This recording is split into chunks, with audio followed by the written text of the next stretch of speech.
And that thing that is in us is actually to change the world for the good. So try and channel that talent, that inborn gift you have to change not just this country, Nigeria, but the world at large. It's such a small world. Let's come together. Let's work as one. Because the only way a country can grow, the only way anything can be fruitful, if more hands come together and just work together as one. And I know we'll get there only if we change our mindsets and we channel it towards positive views and use. Thank you very much, Otman. It's been good spending time with you. And I must say that I have actually learned one or two things talking to you. You know, there is something I've actually told myself for this new year. One of my goals is to keep fit, to shed off all this fat and to keep fit. Because it is only when you are fit and healthy that you can actually speak the word. And when you speak the word, it sinks into the hearts of people. And so please, grab that and also make it one of your goals for this year. Thank you very much for staying with us on this episode. And on that note, we say thank you. We will be back again next week, same time, with much this state. The boat regatta originates from the Okosi festival, which is common among the lagoon communities in Ijebu land. It is observed by the people to appease the river goddess Olokun for greater fish harvest and protection against river accidents. The exact date of the origin of the festival in Ekpe is not known. However, sources suggest the people of Ekpe land staged a boat regatta before 1933. The festival is fun-filled with various cultural, sporting and recreational activities to showcase the life of the people and also to act as a tie that binds the people together. Beautifully adorned boats of various shapes and sizes parade the waters in a fitila procession showing off different colors depicting the life of the various riverine communities in Lagos. The boats and canoes are filled with traditional and cultural troops moving to the rhythm of the drums and creating a synergy with the rowers bringing about a colorful spectacle at the same time.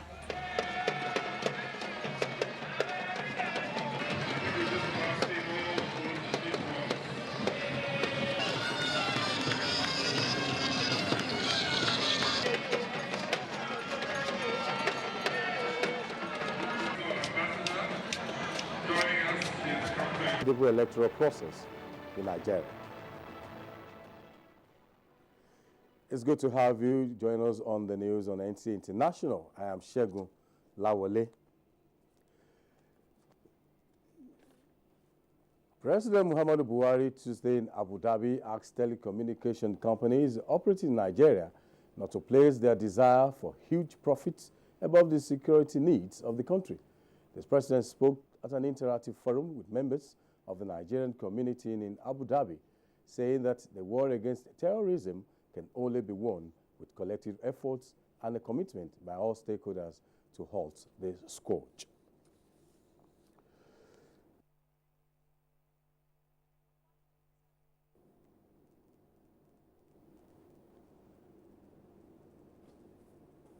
Muhammad Buhari and the Crown Prince of the United Arab Emirates, Sheikh Mohammed bin Zayed Al Nahyan.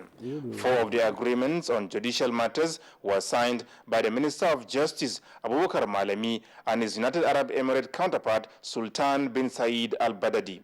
They are in respect of extradition, transfer of sentenced prisoners, mutual assistance on criminal and commercial matters, as well as the recovery and repatriation of Nigeria's stolen wealth. The significance of the agreement as it relates to corruption is that it has created an avenue for official and formal engagement between the two countries. It's their desire for huge profits above the security needs of the country. The president spoke at an interactive forum with members of the Nigerian community in Abu Dhabi, saying that the war against terrorism can only be won with collective efforts and a commitment by all stakeholders to halt the scourge.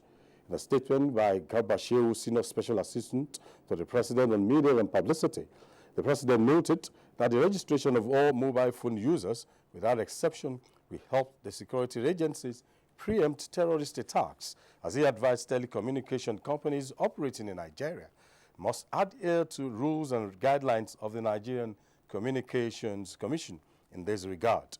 President Buhari assured the gathering that his administration will deal decisively with the seeming resurgence of oil theft, vandalism of pipelines, and insecurity in the Niger Delta.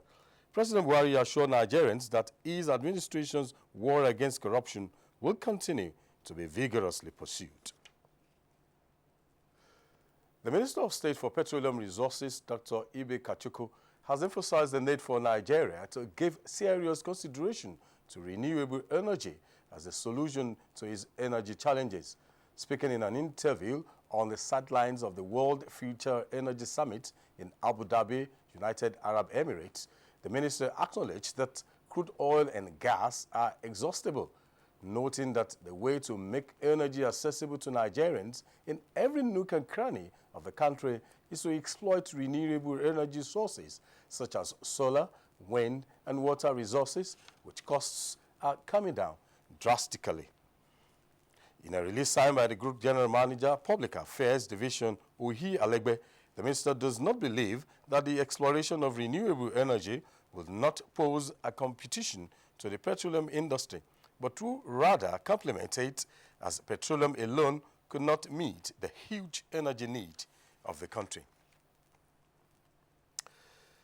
Meanwhile, the federal government says it has successfully driven the Boko Haram insurgents into fallback positions, thereby making significant progress towards containing the menace. Kachiku advised the perpetrators of the intolerable acts to desist forthwith, as the government is running out of patience. My attitude to this is the time has come to stop.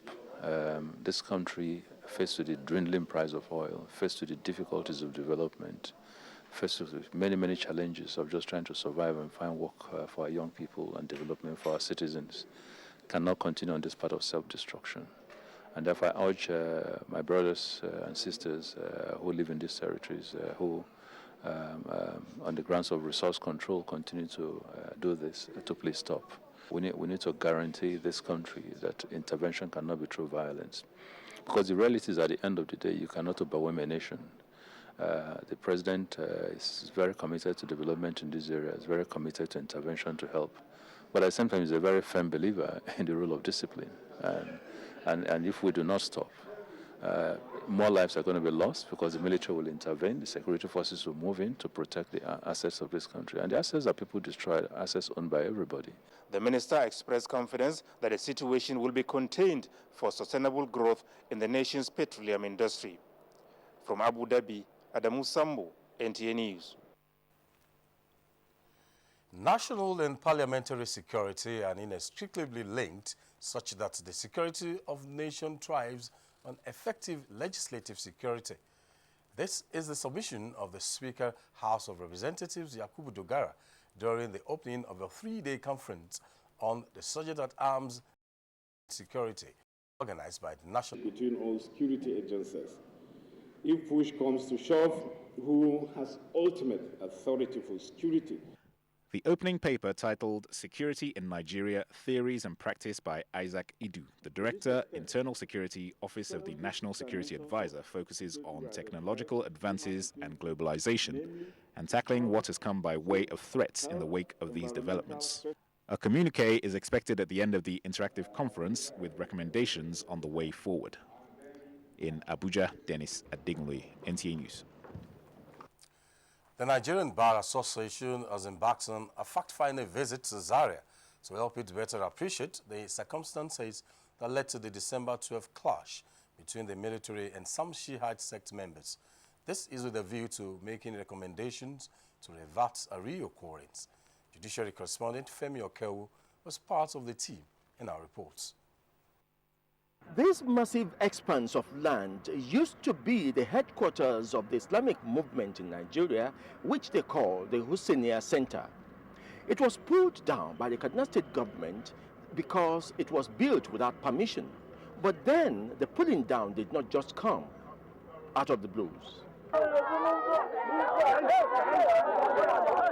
That was the event of the 12th of December 2015, which led to the clash between the military and the sect members, and the subsequent destruction of the center.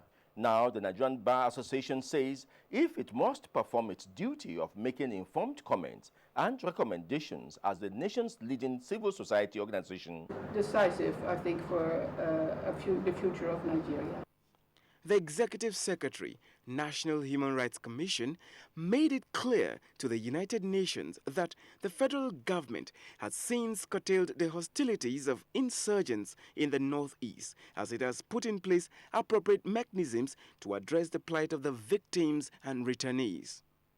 Let me inform you that the federal government of Nigeria has put in place some initiatives, particularly presidential initiatives, to address the current problems that the IDPs are facing. The government has had to also set up a presidential committee to put in place appropriate support for the victims of the insurgents. He, however, decried the little or no concern shown by some state governments to support the cause. The UN Special Rapporteurs also had an interactive session with civil society organizations to seek their views on the issue. Justin Bemunyi, NTA News. This is the news on Nta International, reaching you from Abuja, Nigeria's capital. More news after the break. Nigerians, do you know the look of a suicide bomber? They're usually in loose or heavy clothing, usually in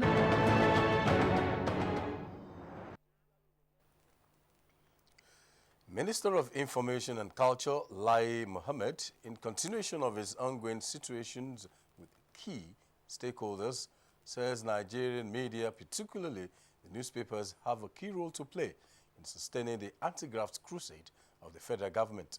The minister was speaking when he visited Hausa language newspapers in Abuja. Anthony Forson reports. The minister's first port of call was Rariya newspaper, where he hailed the indigenous language newspaper for bridging a critical information gap by ensuring that those who cannot read English are fully kept abreast of developments in the country. Corruption, like the president always said, if you don't kill it, it will kill us. That is why we must take it seriously. The publisher, Rariya newspaper, and former minister of the Federal Capital Territory, Dr. Aliyu Modibo, described the minister's visit as historic, saying Lai Mohammed is the first information minister to visit an indigenous language newspaper in the country. He said Rariya newspaper is gradually migrating to an online media platform because of its tremendous appeal to the people, having recorded 290,000 consistent readers online and 1.4 million followers on Facebook. Also speaking during the minister's separate visit to the trust newspapers, publishers of Armenia, the chief operating officer, Abai Desai, pledged the organization's support for the federal government's efforts to reposition the country for progress and development.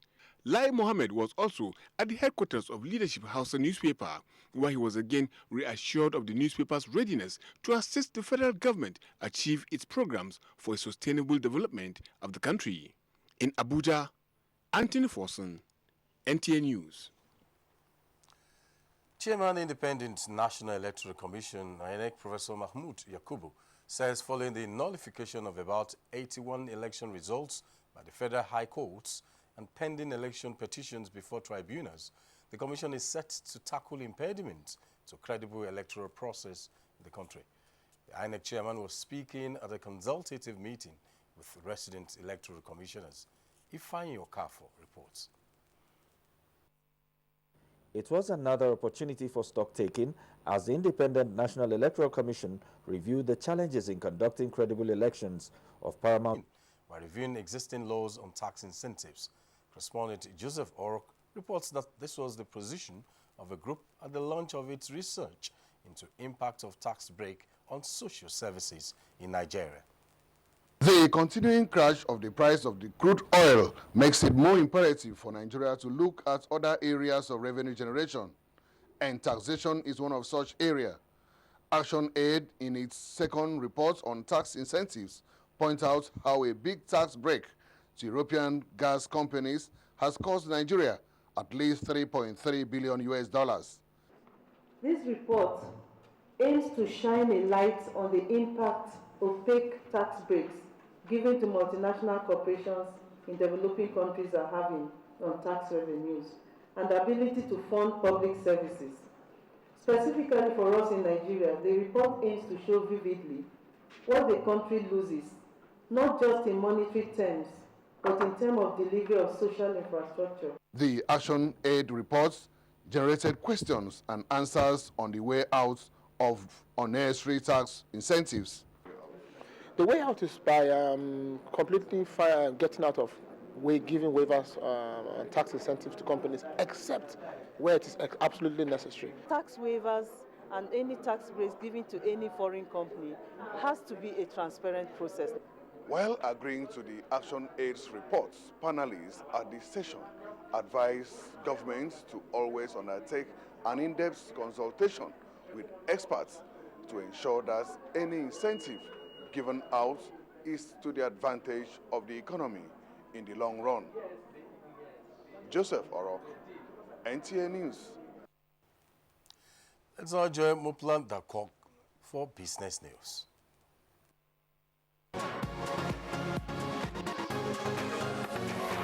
Nigeria's inflation rate for December 2015 increased to 9.6%, indicating a 0.2% increase from that of November, which was 9.4%.